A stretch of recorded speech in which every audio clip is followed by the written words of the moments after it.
Thank you all for being here. It is the last one of the season, but mark your calendars now for May 22nd, 2024, because that will be the first lecture next year. And as always, Jeanie is our opener and our closer, so she will have something very exciting on May 22nd for us to enjoy. So thank you. Okay, today is the Hopewell Airport. It was a hub of activity for the area. Air shows, picnics, concerts drew thousands to the area. The airport offered flying lessons. Many young people learned to fly at the airport. Some became pilots during World War II and commercial pilots. Virginia State University held training for African American students to become pilots, but tragically a young female pilot did lose her life at that airport. Another became a Tuskegee Airman. So this lecture is going to be full of thrills, spills, and adventure. And now on to just talk about Jeanie. Let's see, a lot of papers here. Jeanie Langford was born in Narrows, Virginia, and has lived in Hopewell, Virginia since the age of 3. She graduated from Hopewell High School and attended the College of William and Mary, where she focused her studies on history. Ms. Langford is employed by the Appomattox Regional Library System, which serves the city of Hopewell and the counties of Prince George and Dinwiddie. She is the assistant librarian and archivist for the Annie K. and Preston H. Leake Local History and Genealogy Room, located in the headquarters building of the Appomattox Regional Library System, which is a couple of blocks from here. Ms. Langford is certified in museum management, having graduated on March 11th, 2013 from the Virginia Museum Association's program. She's now pursuing an advanced certification. Jeanie knows everything about Hopewell, so you are, as usual, in for a wonderful treat. So I give you Jeanie.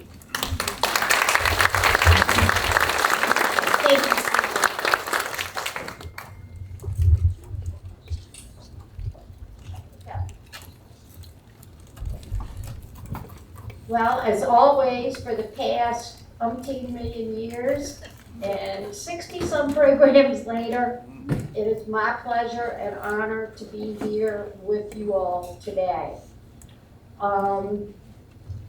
Hopewell is a special place, and every time I think I have it down pat, it throws me a new curveball. So some of this information I just refound a couple of weeks ago. And I hope you enjoy the program because the airport was a big part of so many people's lives in this area. So come fly with me and enjoy.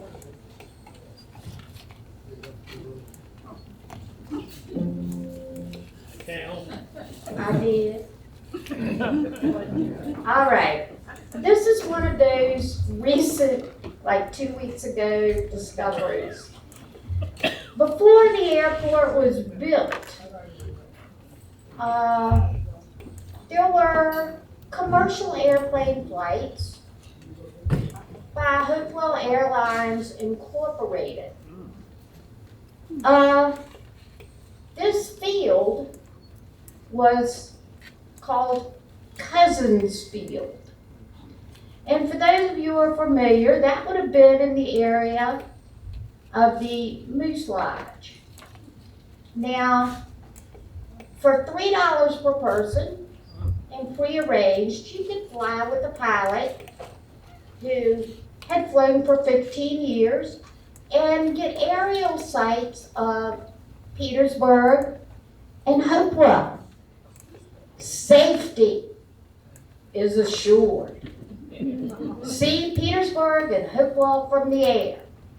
Watch for circulars drop from the plane to get a free ride. Well, over 300 years later, this aircraft, had a name. Oh. Its name was the good ship Hopewell. Well,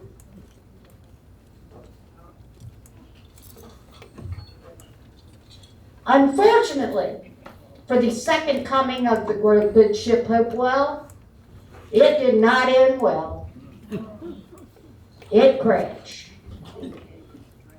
Fortunately, it made a fairly soft landing with its 2 passengers who were terribly frightened, jumped on their own motorcycles, returned to Hopewell, and probably never got on a plane again.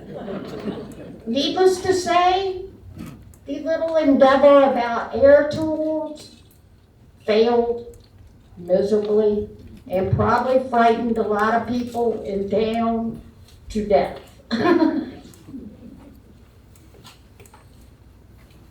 Fred Hummel. Along with William Spencer, we could probably call them the fathers of the airport. Fred Hummel was a co-owner of the paper mill, which at that time, early on, was called Hummel Foley, and then later on would become Hummel Ross. Mr. Hummel was honored as a pioneer of flight. You had to have flown something before 1916 to receive this honor. As a young boy of about 13 or 14 years old, he built and flew a glider off a cliff in Michigan. He landed well. But that was one of his first and last flights, because Mr. Hummel, unfortunately, for those of you who may have known him, was blind as a bat. You can't fly with instruments if you cannot see. But this was a marvelous award, and very few people received this award.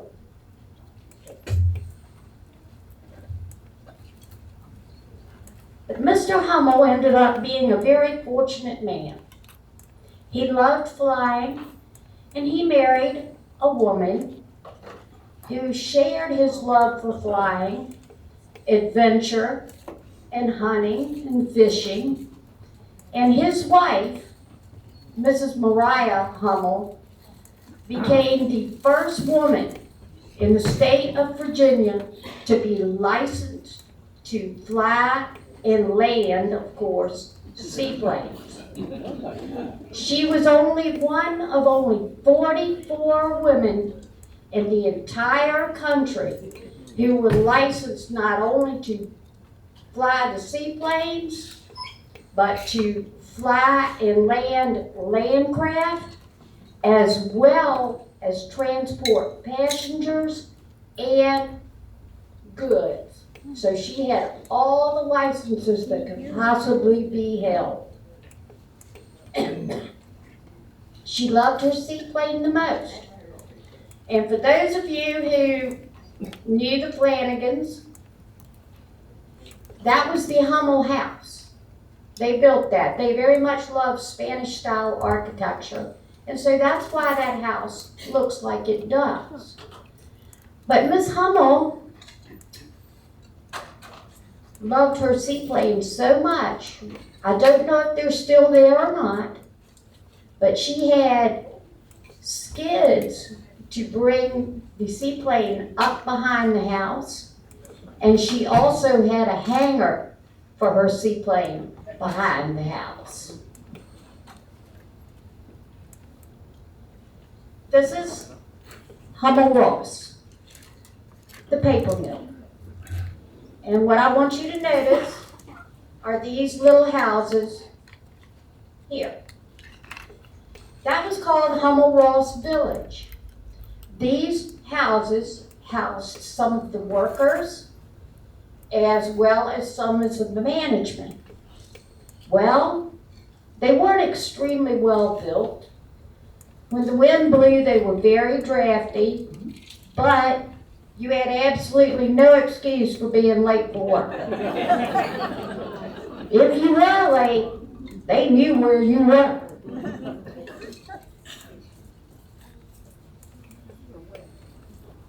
So, Mr. Hummel and William Spencer Sr., who would be the only person to interrupt Mayor Lane Elder's 25-year run as mayor, decided that Hopewell needed an airport, a municipal airport. So they looked around, and the perfect place for this airport was Jordan Point. You could land seaplanes, and plus, with 194 acres, they could land landcraft. So they began the process of getting the airport. Early on, the planes had wheels that weren't much more than a bicycle tire. So the slightest little thing could pop the tire.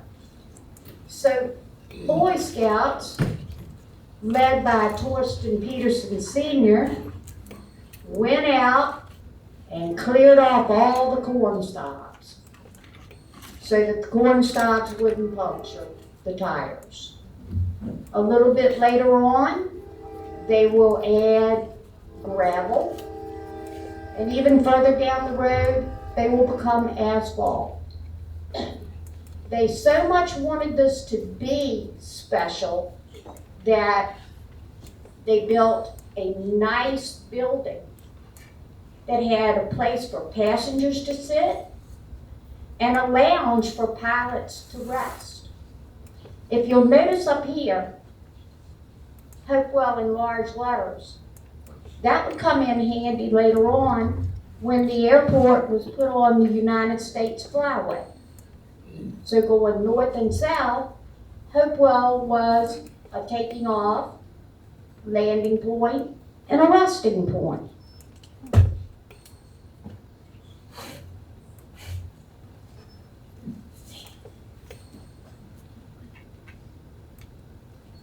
This is an example. You can see the large building back here that would have housed where passengers sat,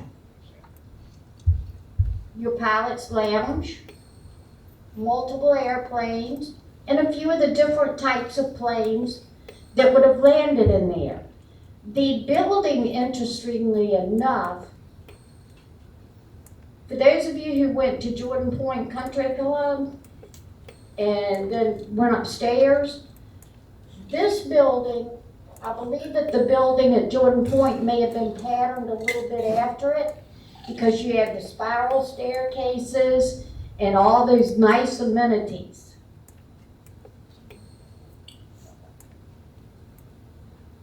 Another airplane, a little bit later on, you can still see the railings where people could stand up and watch planes come and go. Another plane. This is the Radio Shack. How they communicated on the old-fashioned radios with some of the planes. Another picture of the Radio Shack. The older cars.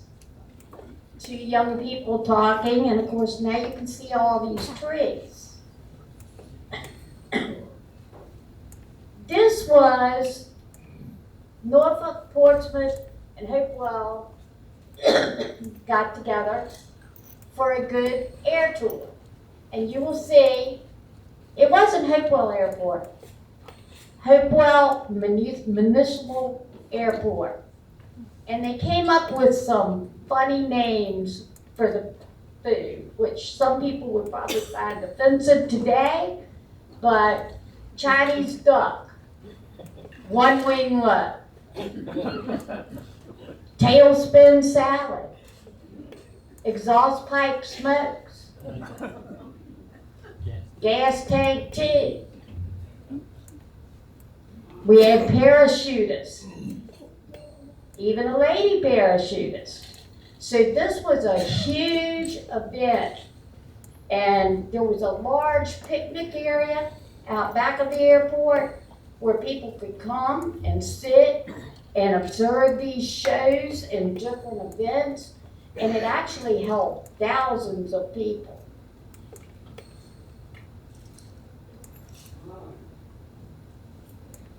This is Fred Humble, his wife Mariah, and their young son, Fred Jr.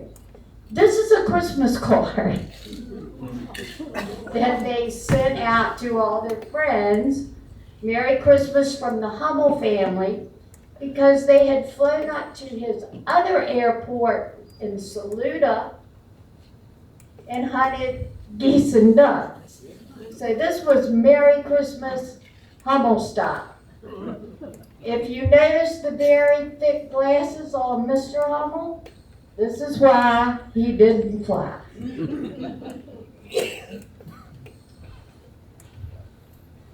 These two brothers hold a special place in our history. They were Marshall Milton and Lee Milton. They were pastors, reverends in the Episcopal Church, and because there were so many smaller Episcopal churches up and down the James, they did Merchants Hope, St. John's, across the river at the other parishes. So they traveled a great deal preaching at these different churches. They were from England originally, but they were educated here. They both attended VMI. Very, very bright. But ever since they were children, they had a love of flying. So in the 1940s, the way the airport worked was the city owned it, but it was privately managed. So the brothers, along with their other duties, took over management of the airport in the 40s, early 1940. And they really pushed the airport into the forefront. They did more with making the seaplane landing easier. They helped get the runways gravel. They expanded the flying school. They, of course, being religious, they did not believe necessarily in combat. However, they returned to England during the war and flew ferry planes, non-combat planes. Unfortunately, Reverend Lee Milton's plane was shot down and he was killed, and so he is on our war memorial. But they did a great deal for this airport that we had. This is Theodosia Fraser. Theodosia was from South Carolina. She was attending what was then Virginia State College, now Virginia State University. And even as early as 1938, the government had decided that we needed trained pilots, and we needed a lot of them, and a lot of them quickly. So many schools, universities, started CAP training schools. The historically black colleges followed suit. And Virginia State was one of the first of the historically black colleges to do this training. There were 13 students, 14 students, and they came to the airport and they were trained by Mr. Martin to fly. They did their book learning skills from the Flying Parsons, the two reverends. They learned very quickly, Everybody was very pleased with their progress. The instructor considered Theodosia to be the best pilot of the group. However, she was coming in for a landing on her 4th or 5th solo flight. She misjudged her altitude. She gunned the plane to try to get it to come up, but it did not. It crashed into the ground at full throttle. They removed her from the plane and immediately transferred her to John Randolph Hospital. She passed away within a few hours of a fractured skull. The entire community, along with Virginia State, mourned her death because she was quite an impressive young woman. In the group, I researched the men's names, and I found one. Mac Wheeler Campbell from Cambria, Virginia, a student at Virginia State College. After he graduated, because they were all seniors, went on to Tuskegee, became a Tuskegee Airman, flew multiple missions, then returned to the Cambria area and lived out his life. And he was trained right at our airport and became a Tuskegee Airman. Now this is from the Hopewell News. This is another one of those new discoveries. In 1950. And so this is facts from looking back 20 years ago.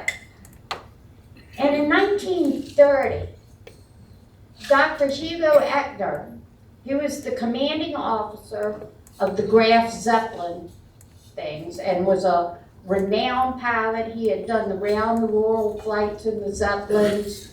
Of course, the Hindenburg disaster the year earlier kind of kicked the Zeppelin program in the rear end. He came to Hopewell because he was very interested in the Hopewell Airport. He wanted to see it for himself. The reason was, this is the Hopewell Airport in 1930, well actually 1940.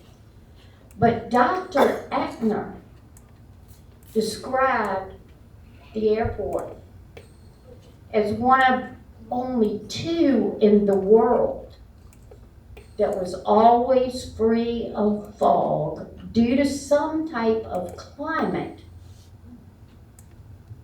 thing down there. Well, Dr. Echner was extremely brilliant. I'm going to trust that in 1930 he did know what he was talking about, but I have seen fog at Jordan Point. But Dr. Echner fell out of favor in Germany. He actually ran against Hitler for chancellor, was defeated, so he, under the threat of death, he did up in the United States and designed a lot of dirigibles and lighter-than-air craft for the Navy. But he was here. I have never been able to find out what the second airport was. But he said this was a better place than Byrd Field or anywhere else. This is Frank Hancock. And many years ago, when I was working on something with the airport, I was contacted by Mr. Hancock. He was living in Georgia. He grew up here. His family lived in one of the little Hummel-Ross village homes that flapped in the wind. And so he contacted me. He had some wonderful pictures, and wonderful stories about the airport. He went away to the service. He had learned to fly at the airport. Went away to the service. When he came home, he became Mr. and Miss Hummel's private pilot. So he flew them all over wherever they wanted to go. Sometimes the Hummels they remind me of my husband. If he decided he wanted to go to the beach, he just packed up and left. No reservations. The Hummels were kind of like that, so he was kind of on a moment's notice there.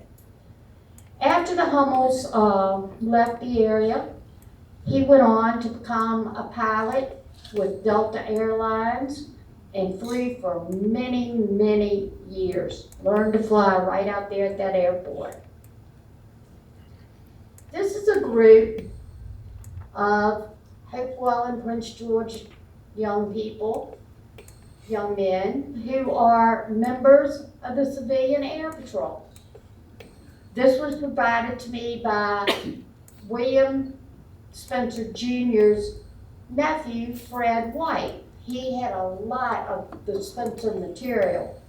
So these young men are learning some to fly, some to be responsible maintenance mechanics. One of their most important jobs, which they trained a lot for, and it's something I didn't know about,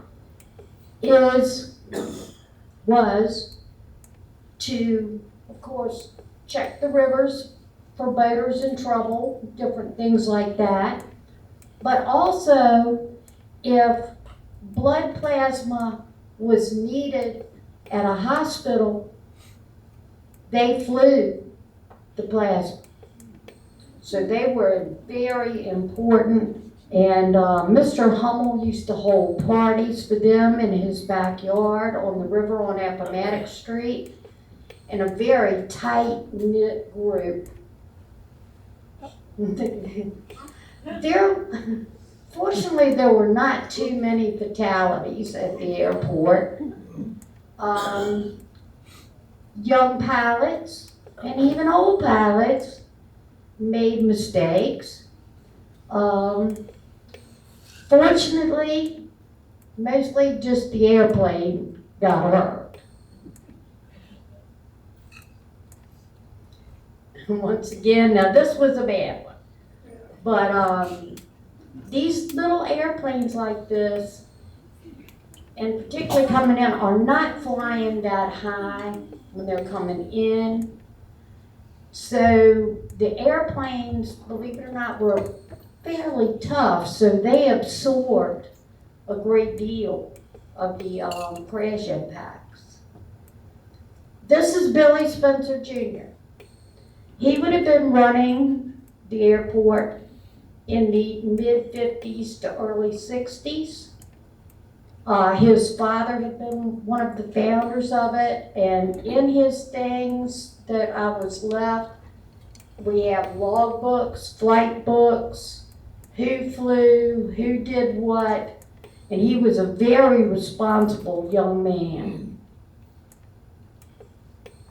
This is the control panel from one of the planes. Probably no digital. Some of them would be lit a little bit, some of them not lit. You've got your radios up here. And some of these planes, let me backtrack just for a second. When Mr. Mr. Hancock was learning to fly, Dr. Pepper soft drink had just moved into the area. So Dr. Pepper Company came to the Hopewell Airport and said, we'll give a couple of you young pilots X if you fly over the area with a big blasting microphone and announce Dr. Pepper.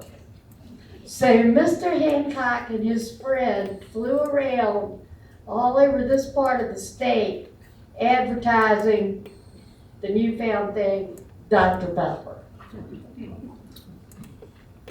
This is Billy Spencer and his future wife. The airport, besides being an airport, had a beautiful view. So it was a lovely place, sort of isolated, to take a date. And Miss Basile told me that that was one of the first places that Tony took her on a date. They could sit and look at the wonderful lights of the factories, and it was quite beautiful. Just like Mr. Spencer and his wife, many a man proposed to his future bride at the airport. The seaplanes. Oh, how I wish that they would make a comeback, because it's absolutely gorgeous to see them come in and land. And they could land right there, and they built a dock for them to be brought up into land to travel to wherever else they needed to go.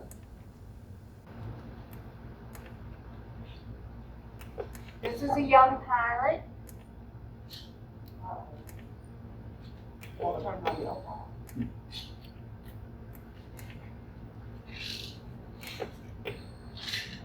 Well, so this is a young pilot. These are a little bit more modern times. You can see that these airplanes were quite colorful. And if you look up here, you will see passenger flights. So they were going back to, I had a lady tell me that you could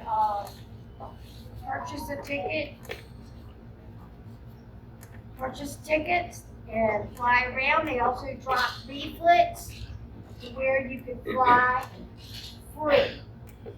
So they were promoting a lot of things from that airport. Another small crack up. This one's not too bad. He's looking to see if he can fix it.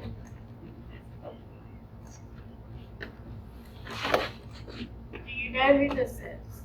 Taylor. As the years went by, the flying was not so popular a thing anymore. It was expensive to have a mechanic on duty at all times, and other things. But in 1978, Elizabeth Taylor and her husband, John Warner, flew in to the airport. He was on the campaign trail. Miss Taylor was quite ill when they landed. So the legend goes that she made a terrible mess in the bathroom at the airport. She then went to the waterfront at City Point, and then the next stop was the Moose Lodge. And I happened to be working at the Moose Lodge as a bartender, and Mr. Mullenchap asked me to do that reception. I'm like, okay, this would be lovely. I've never seen a movie star that close. Well, forgive me, Miss Taylor, but Miss Taylor could definitely slug them down. And I made her original drink, which I would have made for anyone else. Vodka and orange juice, a shot of vodka, the rest of it orange juice. She brought it back. She was more the type that wanted 3/4 vodka and a tiny spray of orange juice. And then they returned and flew back out of the airport. So that's another one of the famous visitors. The last real hurrah for the airport, because things were changing, it was falling into disrepair. In 1987, one of the hangars was still there. And the American circus was supposed to be here in April. Well, the weather was off. But the big hit of said show, Tiny Tim, tiptoeing through the tulips. So they had to cancel the circus because it was under the big top circus. But Tiny Tim landed at the remains of the airport, and the show was held in the hangar of Tiny Tim. Here's Tiny Tim in the circus. Now, believe it or not, when Tiny Tim was not singing tiptoe through the tulips, he actually had a very good singing voice, and children loved him because he would perform for the circus. He toured with them for 37 weeks. He would perform children's songs like Oh Susanna and things, and he actually had a very good singing voice. So in that cold, wet, blowing hangar in 1987, Tiny Tim went through with the show. Tiny Tim they did interviews with him, and he said he probably enjoyed his time at the circus more than he ever enjoyed anything else. So there's Tiny Tim. Yay, y'all can hear me. And Mr. William Drumright was interviewed for a thing called Unknown and Abandoned Airports in Virginia. And Mr. Drumright recalled, the last time I was at the Hopewell Airport was just after it had been declared closed, and the construction was beginning on the subdivision which replaced it. The old hangar was still standing, and it was being used for a rather unusual event. There was a small circus in town, and this part got cut off, but the show went on. The star attraction was Tiny Tim.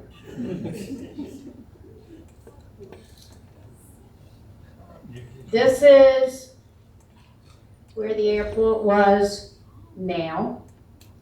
You can see the bridge and the houses. In a lot of ways, the bridge, Benjamin Harrison, kind of signaled the end for the airport, because even though it was great help for traffic, in some ways it was kind of an obstruction for coming in and coming out.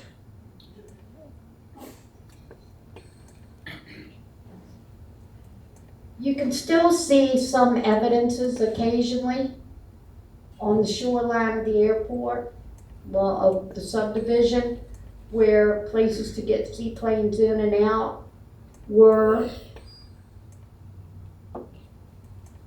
And there's the bridge. So you can just imagine planes and the seaplanes coming in.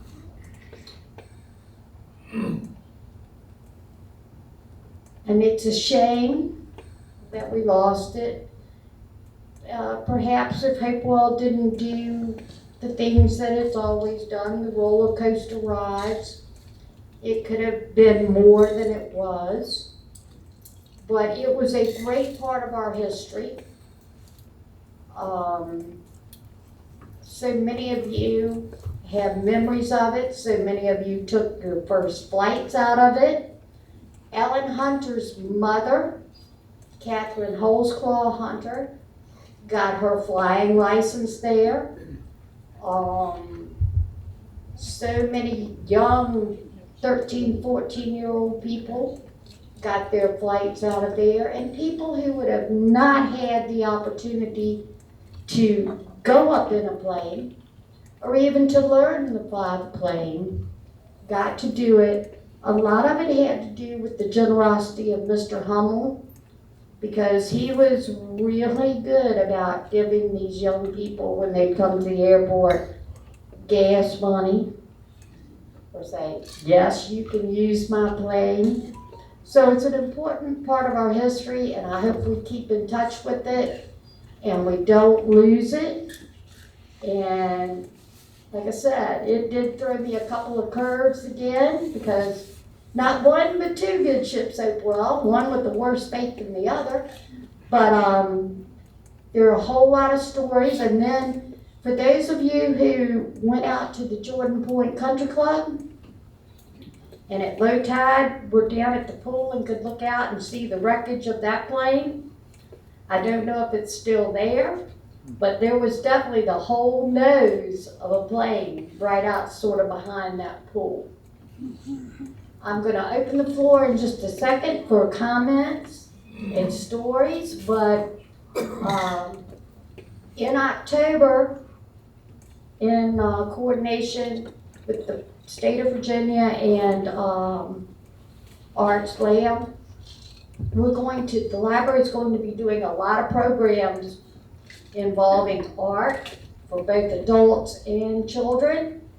And on the 17th of October, which more information will be coming, I'll be doing a program about actors, actresses, writers, and musicians, and other talented people from Hopewell. And I've had to stop because the list just keeps growing.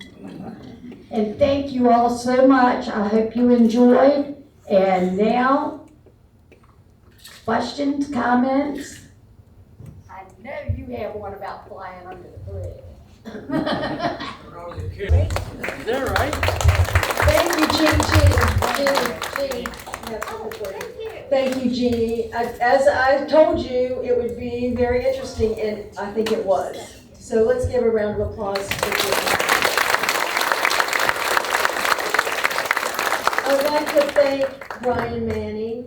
You have been very kind to film each one of these, except for the ones with the costume interpreters. They're all on the library website, and thank you. It's great. It's in the archives now, and we have recorded history, finally. The American Legion, thank you. Johnny's not here, but to all of the people that make this happen, we're so glad to be housed here. It's such a better place than the library. No offense to the library, but we couldn't get this many people comfortably in the library conference room. The ladies from the auxiliary, My Land, let's please give them a round of applause.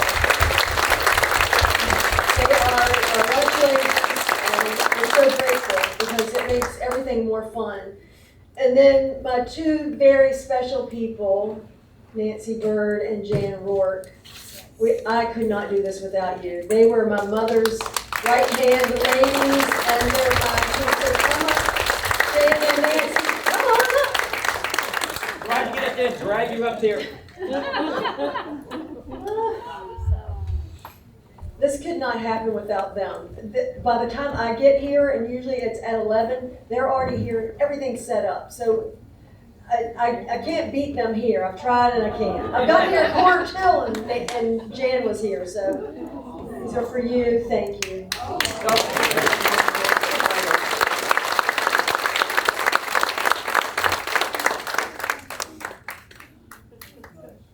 Thank you both so much. They're awesome. They are. Thank you all. And